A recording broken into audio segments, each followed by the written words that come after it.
Kegiatan vaksin yang kita laksanakan hari ini bekerjasama dengan pemerintah daerah Pidi dan juga Kodim 0102 Pidi dan Majelis Pemusatan Ulama Kabupaten Pidi adalah merupakan kegiatan pertama vaksinasi yang menyasar kepada adik-adik para pelajar. Dan kegiatan ini akan terus kita laksanakan dengan target sasaran yang lain.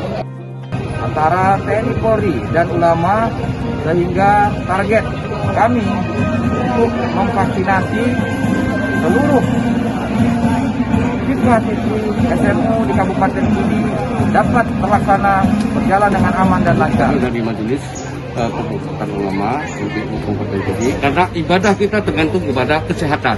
Maka dengan sehat ibadah kita sempurna. Mudah-mudahan diridhai oleh Allah Subhanahu wa Ta'ala.